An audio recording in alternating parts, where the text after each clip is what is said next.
In today's news, a look at what happened at the Paraquita Bay fire. Today, we sit down with the Executive Director of Green VI to discuss the monumental loss.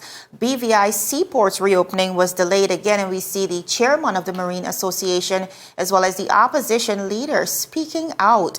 And we're also live with Ms. Marieta Headley on New Life's Hero Ceremony. That's coming up this Sunday. And we also see the first session of Youth Parliament being set for March 11th. All that and so much more when 284 News returns.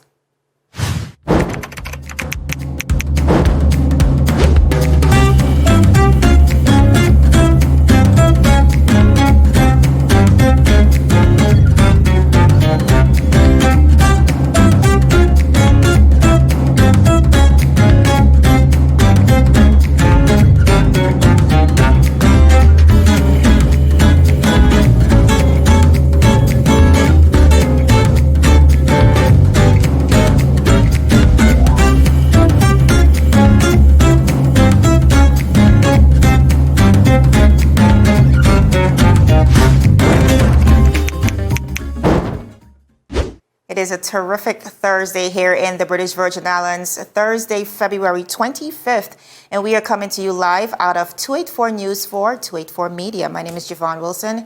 Thank you so much for joining us. Now, topping our headlines today, we see the government of the Virgin Islands extending the curfew once again. So as a result, residents are mandated to continue to remain home between the hours of 2 a.m. and 5 a.m. daily. Also, there are so many questions surrounding the circumstances leading up to the fire on Tuesday night. It's been at the forefront of our conversations, and so today we sit down with the Executive Director of Green VI, Ms. Charlotte, yes, I think I got that correctly. We're discussing exactly what happened, but also really speaking to the objectives of Green VI and the monumental loss on Tuesday evening. We also see government's COVID-19 online registration portal. Now, it was closed sometime last week. It has reopened, so now persons can essentially head to www.ministryofhealth.gov/vaccines if you are interested in registering for the vaccines. But viewers, as we begin today's newscast, the reopening of seaports has been delayed to April 15th, according to a statement released by the BVI Ports Authority, sending outrage throughout the marine community. Now, the BVI Port Authority listed 4 reasons to substantiate the delay. Firstly, we see them saying, and I quote, 1, that islands within the region have reported increased numbers of COVID-19 cases. 2, the increased possibility of the introduction of variant strains from international travelers. 3, due to the demands of the rollout of vaccines and the need to ensure a large percent of the population is vaccinated, the health personnel normally needed to assist in monitoring procedures at the entry portal is significantly stretched, and as such, the efficiency to monitor the opening is challenged. And fourthly, we see them saying to enhance the customer experience through further infrastructural improvements at the Rotown Jetty and other ports of entry in light of COVID-19 health and safety protocols. Now, viewers, the Rotown Jetty and other seaports were initially scheduled to reopen on March 1st after being closed for almost a year. Now, following the release, leader of the opposition, Marlon A. Penn, has since said that not only does government lack a thorough plan to effectively manage the reopening of seaports, but there is also a lack of transparency. The leader of the opposition said, and I quote, "The government first announced a reopening date for our seaports on December 8th. The reopening was delayed to January 21st, and then a further delay to March 1st was announced. However, as March 1st deadline is drawing near, we are now receiving reports that the reopening has further delayed to April 15th. To date, we have not received any updates or any information on the progress, processes, and or logistics of how the reopening of the ports will be managed, leaving us to infer that a reopening in the near future may not be forthcoming," the opposition leader stated. Now, Honorable Penn expressed that the previous 2 postponements, followed by a 3rd postponement, that is the constant false start of the reopening of our seaports, stem from this administration's lack of planning and lack of leadership. It reflects poorly on the BVI and damages our global image. That is, of course, coming out of Honorable Penn's press release. Now, viewers, there has been lots of outrage within the marine community and tourists who frequent the islands via the sea. Now, Andrew Ball, the chairman of the Marine Association, said, and I quote, "The delay is disappointing. It is very disappointing that there has not been engagement with stakeholders on this matter. Whilst the decision not to open the seaport itself is saddening, what is most discouraging is the late notice. Businesses and investors have been unable to plan effectively because they have not been privy to the sector's plan. This has led to a significant loss in investor confidence, which will affect us in the long term, outlasting the COVID-19 pandemic. In the short term, this will cause more businesses to close and further loss of employment.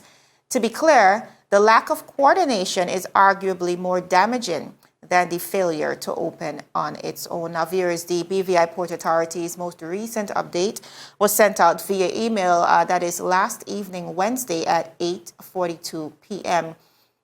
Now, viewers, as we move on, I am so happy to be joined by Ms. Charlotte McDevitt. She is the Executive Director of Green VI. So happy that you can join us, Ms. McDevitt. Welcome to 284 Media. Thank you for having me, Javon. All right, so we saw on Tuesday night a massive fire that broke out in Paraquita Bay, completely engulfing over 100 bales of recyclables. So I'm very happy that you can sit in with us because the conversation has been continuing in the community. Very devastating. Can you tell us from your perspective what happened on Tuesday night? Well, we're not sure. We know a fire started sometime after 8 o'clock and spread very rapidly. What we had on the site was bales of recyclables that were being getting ready to be shipped out. We also had some organic material there, some bush that was being ready to be chipped into mulch. That is really good for our soil next to it. And what we're thinking is that that bush caught alight and then it moved on to the recyclables that we can't process on island right now. You know, there's a lot that we are processing on island, but some of those, especially the plastic water bottles, we're having to ship them off right now. And we had about 98 bales of those. And if you think that in each bale, there's about 20,000 plastic water bottles. So, you know, what we're pleased about is that no one was hurt, no surrounding properties were damaged, and our equipment is all still fine. So what was lost is months of hard work by the Department of Waste Management, by our team who really, I mean, it's literally their sweat that's gone into those bales. It's hard work. And, you know, we had sponsors lined up to send it, because we're testing a recycling system. And so we were going to test a new market to send some of these recyclables to, and we'd organized a sponsorship for the shipping. So, you know, it's been tough on many levels, but we're also grateful on many levels. I can imagine. Now, when the incident happened, shortly after, Green VI sent out a press release stating that the fire was mysteriously started. And I think that kind of tickled the community a little bit as to what may have been the origin of the fire. Are you able to comment on what was meant by that statement? I'm not sure if that was our team who said mysteriously. I did see it somewhere. But I mean, no one knows. You know, it could be, and I know that the fire department are investigating. So, you know, we're awaiting that. But right now, we don't know. It could have been someone who lit the brush. It could have been someone flicking a cigarette. It could have been a spark from a fire close by. We actually don't know right now. Okay, and were the firefighters quick to respond to the scene? Are you aware of that? Yeah, and we're really grateful to the fire department and to all those who came out to help. Now, you mentioned the amount of bottles that were lost in the fire. I know the territory has been really trying to tackle the issue of waste management for so many years. We do know, as of right now, we have an incinerator, but burning plastic bottles could be a very dangerous thing. Hence why you said that they were due to be exported. Speak to us about the loss, because just about 2 million plastic bottles were burnt in that process, correct? Yeah. And so, and it's, it is on many levels. And you know, like 80% of what burnt there was plastic water bottles. And it's actually a waste stream we don't need to even be managing. And so, you know, I think it's also a call to us as a society to do better. We can find better ways to find our water, you know. In the past, people would just boil cistern water.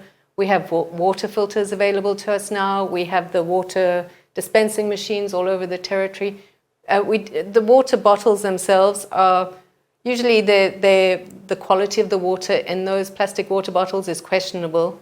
They have often been sitting in the sun for a long time, and it's also your most expensive way to get water. So it's really not a great, and I don't know why we've adopted it as a society when we have better alternatives.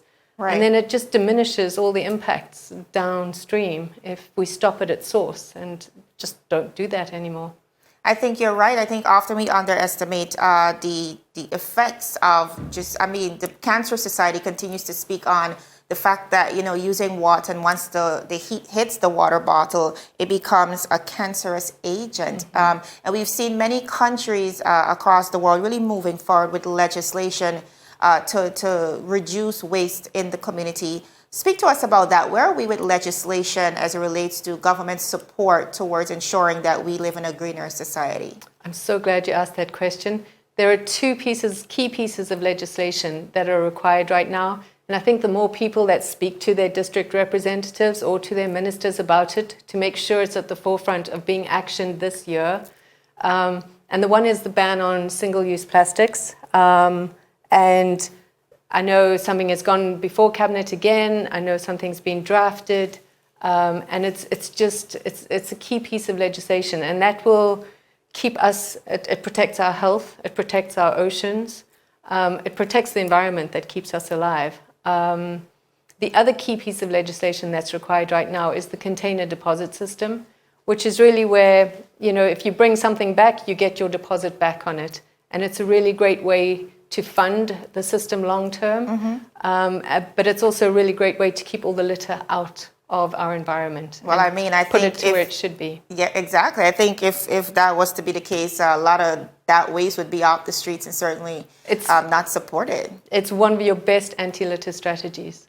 Excellent. Mm-hmm. Now, I know you spoke about the loss. How long did it take you guys to assemble all of what was destroyed? You know, that is maybe 6 months worth of work. Mm-hmm. That went up in flames. Okay, yep. And how do you guys begin to even pick up the pieces? What's next for Green VI? Again, you know, for me, for as many negatives that, you know, arose in that situation, there's so many positives as well. And I think one of the key things is the support. You know, we partner with Department of Waste Management on the We Recycle program, and just the feedback that we've got from the community and the government just shows that people are really invested in this program, really want this program, and really support it. You know, there's just been a lot of encouragement and saying, don't give up, you know, and reiterating how much this means to the territory.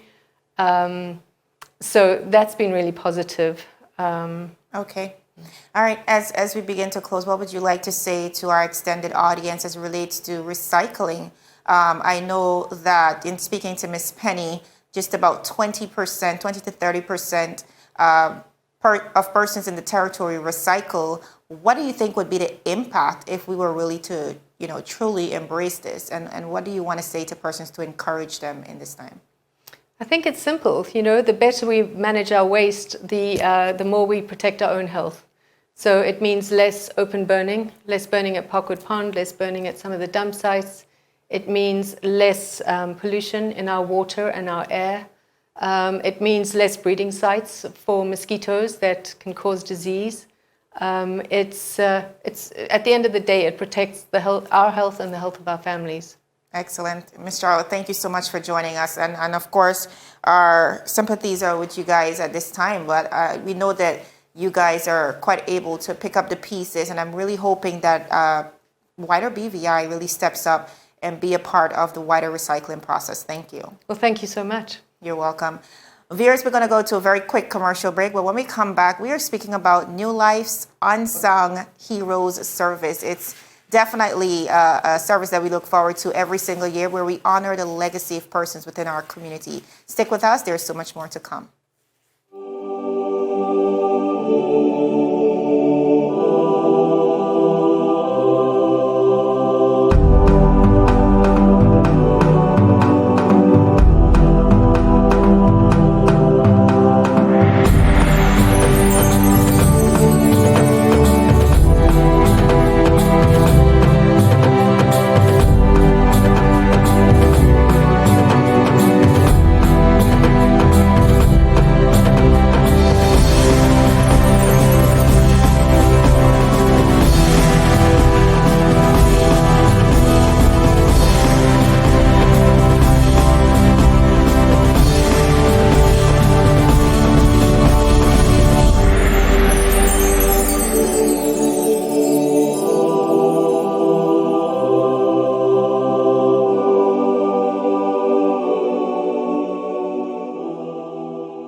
Gentlemen, aspiring gentlemen, and our partners that hold us down. It's season 2 of The Art of a Distinguished Gentleman, taking you on the most inspiring journey with the best and brightest distinguished gentlemen of the BVI.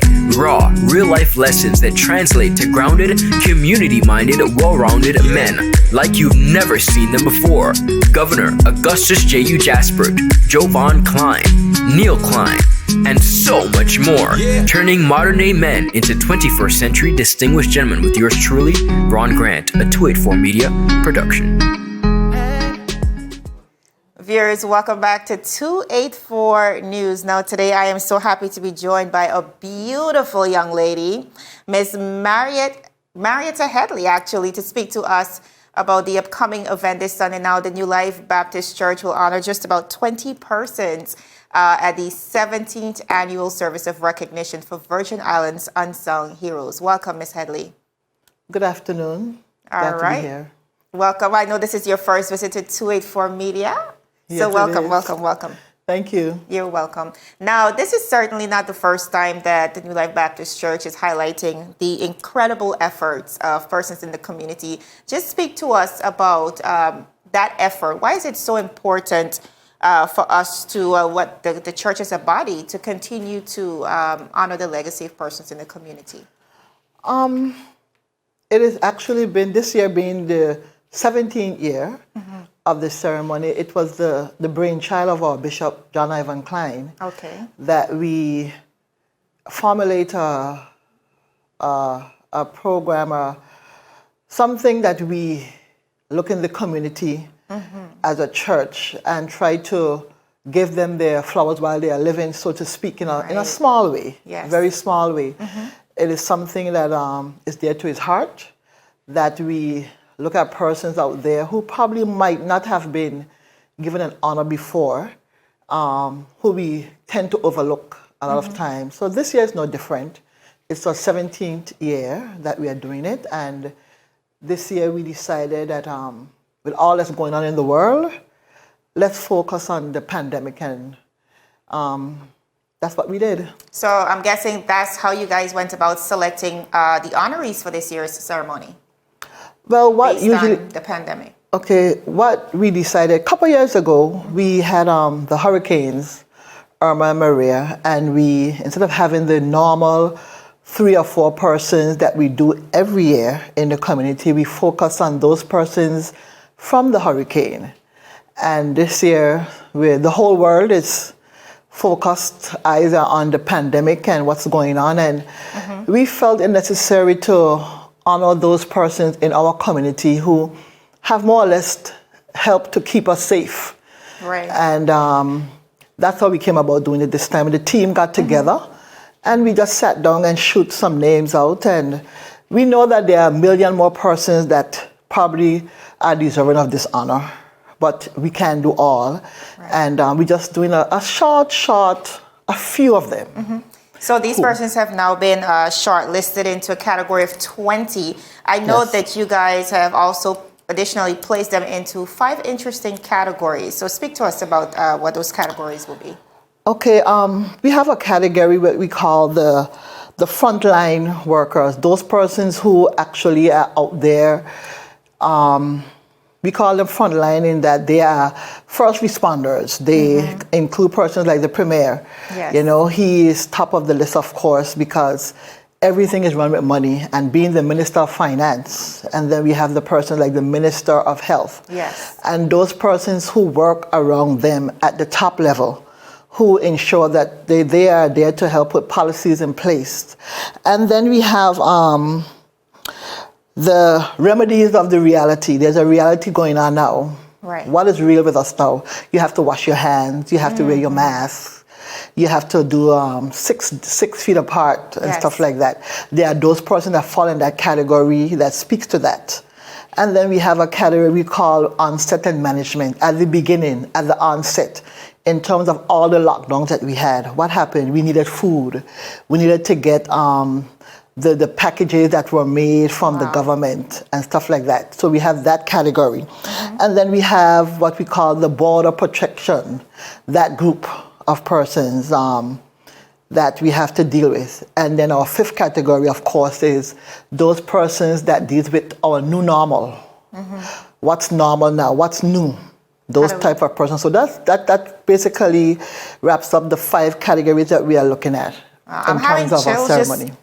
Excellent. I'm having chills just listening to you because, you know, oftentimes when we think about a hero or like a role model, generally we tend to look away. We tend to look at what we see on television, and we're always looking for a character that we don't necessarily know, not understanding and recognizing that heroes are all around us. And like the categories you just mentioned really speaks to the persons who have been leading the charge and helping us to forge forward within this pandemic. So we have 20 honorees who all made the list. Let me see if I'm on that list. Okay. Pardon me? Let me see. Did I make the list? We actually have 21 honorees. It's 2021. The one that I'm speaking about every year, we do 20 in the community. Right. And we also do one from within the church. Excellent. So that person doesn't know that they're going to be honored. That's the surprise. Wow. They only know on the day that it's been announced that they are the honoree for this year. Right. So this year is like all the other years. There's a surprise honoree from within the church congregation. That is great.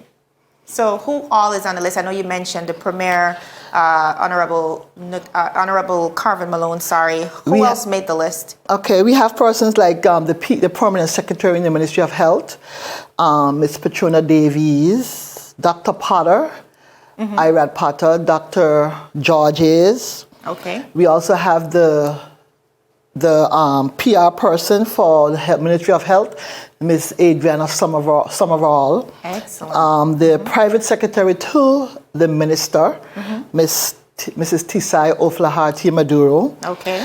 And we have a lot of young persons in there as well. We have Ms. Asha Romney. She does a lot of finances. Yes. We have persons like Ms. Felice Swap. Everybody I know knows that voice from the opening of the gateway. We have persons like Miss Lynette Harrigan. I can't forget her. She's all over social media. Everyone, once you have been coming in, the tourists, locals alike, we know of Lynette Harrigan. We have Mr. Javon Parsons, another young person's there. He deals with the taxi livery personnel coming in, going to take your 4th-day shot. Yes. And he leads that charge. We have Miss McCurdy from the lab at the hospital. And we have, of course, from immigration, Miss Richards, and from customs, Mr. Wade Smith. And then we have also Mr. Lionel Michael from environmental health. Yes. It's the whole list of them. We know, I'll put this in there for everyone. We know that these persons, it's their job, but they are doing their job very, very well, in our opinion. And oftentimes we feel it's their job, and we don't acknowledge them, because most persons will say that, they're getting paid to do it. Right. But a lot of us have jobs and we know we are in it for the money, a lot of persons, but we see persons like these that we're going to be honored, they are doing it from their heart. Absolutely. And we felt it's necessary that they be awarded for the hard work that they are doing. I love that you highlight persons would say, this is just a job, this is what they do. Why honor them? But it has been especially challenging in this time to step out and to function at your absolute best and to be so selfless within this process. So I think that is an excellent list. Now, you mentioned something in the beginning, and as we close out, I really want to touch on that. You mentioned it's important to give flowers to persons while they're still here. Yes. Close out on why you think that is so important, and of course, invite our viewers to come out on Sunday. Yes, as I said before, giving their persons the flowers while they are living is so that they can enjoy it and they can appreciate them when they are dead. And we give the wreaths and the stuff. Funerals, as I always say, are for the living. The dead can't enjoy anything that we do for them once they are gone. So it is for us while we are here to give it to them, show them how much they are appreciated while they are here among us. On Sunday, I'm inviting the entire public to come out. We know we have to do social distancing in the church, in the sanctuary, but we have next door, the Save the Seas Center. We also be setting up over there for persons who just want to be there to show persons that, hey, I'm glad that you're being honored. I too join with the church family in honoring you today, just by being there. And if for whatever reason you can't come out, it will be live on Facebook on our page, and it begins at 3 o'clock. And we expect that it's just the honorees this Sunday. There's no church service. We are having church in the morning. The service, because of the amount of persons being honored and the protocol that we have to adhere to, we decided to have a separate ceremony for them this year. So you're all invited at 3 o'clock on Sunday. All right, viewers, there you have it. This is your opportunity to celebrate persons within the community who have gone above and beyond, especially within this last year of the COVID-19 pandemic, to ensure that not only are they doing their jobs effectively, but also that in the process, you are protected and we're all in a safer and better place coming out of this pandemic. We're going to go to a very, very quick commercial break, but when we come back, it's time to wrap up 284 News. Stick with us.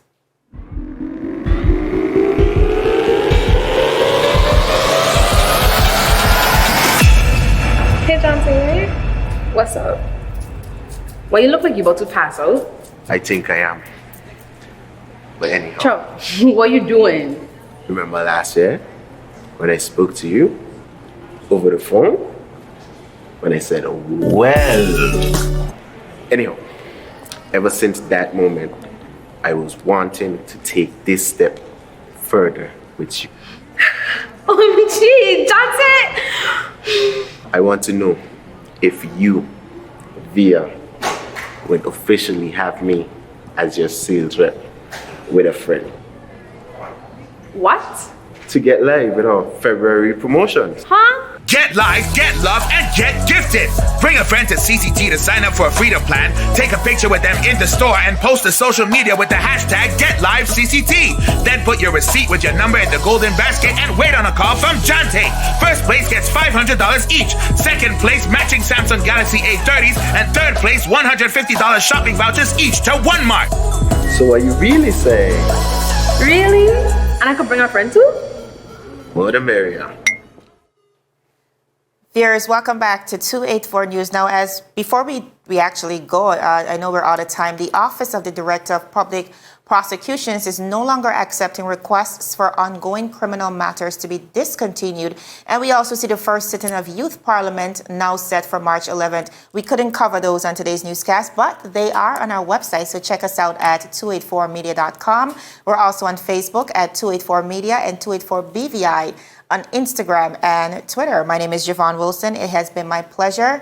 Do join us again tomorrow. Take care. Bye-bye.